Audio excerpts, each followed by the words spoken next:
সেদিন কোন প্রধানমন্ত্রীর সাথে আলোচনা করা হয়েছিল সেটা আমাদেরকে অ্যাটর্নি জেনারেল জানাবেন। গাং পার হইলে মাঝি কোন দুলা ভাই।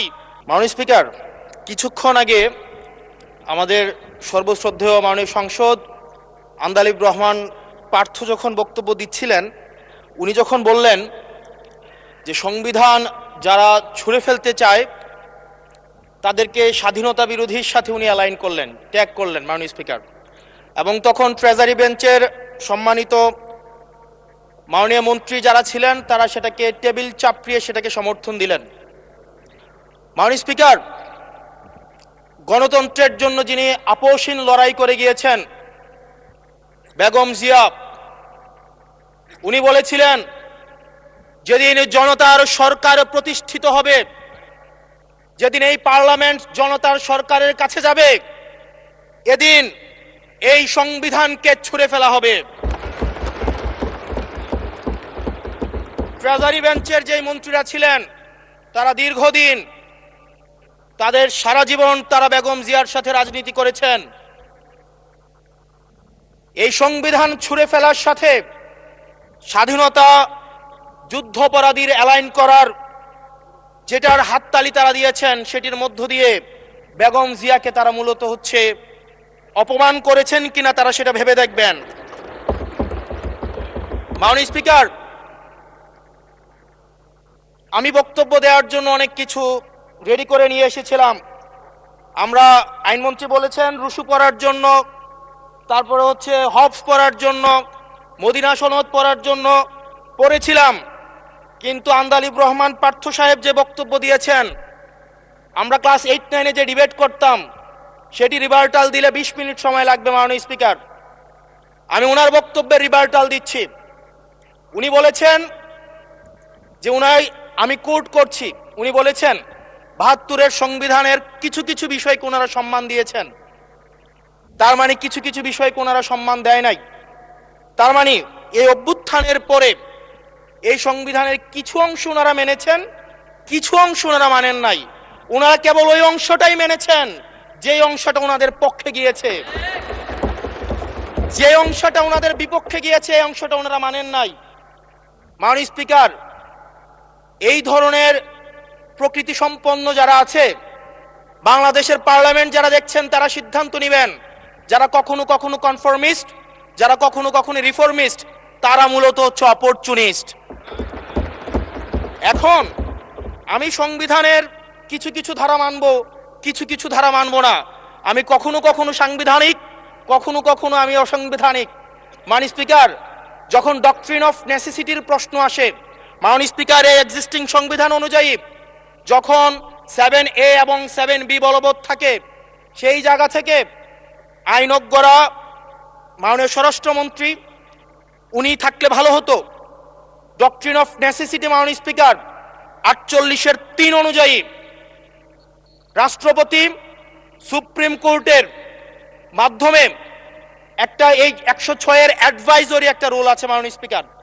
এই অ্যাডভাইজরি রুলের মাধ্যমে সংবিধানের ফান্ডামেন্টাল কোনো বিষয় কম্প্রোমাইজ করা যায় না।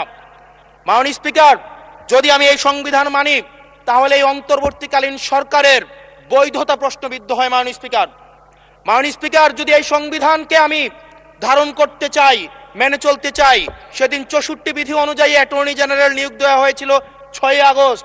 মাননীয় স্পিকার, এই সংসদে প্রশ্ন রাখতে চাই, তৎকালীন বর্তমান রাষ্ট্রপতি চুপ্পু, তখন বলা হয়েছে অ্যাটর্নি জেনারেল নিয়োগ দেওয়ার ক্ষেত্রে প্রধানমন্ত্রীর সাথে আলোচনা করতে হবে। সেদিন কোন প্রধানমন্ত্রীর সাথে আলোচনা করা হয়েছিল সেটা আমাদেরকে অ্যাটর্নি জেনারেল জানাবেন।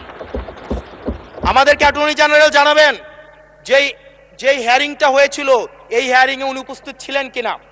তখনকার সময়ের যিনি প্রধান বিচারপতি ছিলেন ওবায়দুল হক, তিনি তখন কোথায় ছিলেন, সেই রায়ের কপিটা আমরা দেখতে চাই। মাননীয় স্পিকার, মাননীয় স্পিকার, আপনি যখন বেগম জিয়াকে 6 আগস্ট সর্বপ্রথম ছাত্র জনতা যখন সিদ্ধান্ত নিয়েছিল আর এক মুহূর্ত বেগম জিয়াকে কারাগারে থাকতে দিবে না, বেগম জিয়াকে রাষ্ট্রপতির আদেশের মধ্য দিয়ে বেগম জিয়াকে সেদিনই কারাগার থেকে যেই জুলুমের মধ্যে রাখা হয়েছিল সেটা থেকে ছাত্র জনতার রায়ের মধ্য দিয়ে সেখান থেকে বের করে আনা হয়েছিল। মাননীয় স্পিকার, যদি এই সংবিধানকে বাইবেল ধরে নেই, এই সংবিধানকে যদি গসপেল ধরে নেই, এই গসপেলের পুরোহিত অনুযায়ী যেভাবে ভ্যাটিকান সিটি চলে সেটা যদি আমরা ধরে নেই, তাহলে মাননীয় স্পিকার সেদিন বেগম জিয়া জেল থেকে বের হতে পারেন না। মাননীয় স্পিকার সেদিন বেগম জিয়া জেল থেকে বের হয়েছিল অভ্যুত্থানের জনরায়ের ভিত্তিতে। মাননীয় স্পিকার আপনারা বলছেন, আপনারা ঠিক সেই জায়গায় আপনারা সংবিধানকে আপনারা মানছেন যেই জায়গায় সংবিধান থেকে আপনারা বেনিফিটেড হবেন। মাননীয় স্পিকার, গ্রামের ভাষায় কথা আছে, বলতে চাই না, যে গাং পার হইলে মাঝি কোন দুলা ভাই। ছাত্ররা, আপনাদের নেতা কর্মীরা গত 17 বছর ধান খেতে ঘুমাইতে হয়েছে, ত্যাগ তিতিক্ষার মধ্য দিয়ে যেতে হয়েছে। মহাসচিব কান্না করে বলেছে তাদের নেতা কর্মীরা ঢাকায় এসে রিক্সা চালিয়ে জীবন নির্বাহ করত। এক মিনিট বলেন। মাননীয় স্পিকার, আজকে দেখেন, আজকে লক্ষ লক্ষ নেতা কর্মী তাদের রক্ত দিয়েছে। ফ্যাসিবাদ বিরোধী প্রত্যেকটি রাজনৈতিক দল, কোন রাজনৈতিক দলকে বিশেষভাবে আমি আলাদা করতে চাই না, ফ্যাসিবাদ বিরোধী প্রত্যেকটি রাজনৈতিক দলের রক্ত, শ্রম, ঘামের মধ্য দিয়ে এই হাসিনার পতন হয়েছে। এই হাসিনার পতনের পরে যখন জনরায়, মাননীয় স্পিকার, যখন জনরায় কখনো কেতাবের কাছে মাথা নত করে না। এটা ভ্যাটিকান সিটি নয় যে গসপেল অনুযায়ী হচ্ছে দেশ পরিচালিত হবে।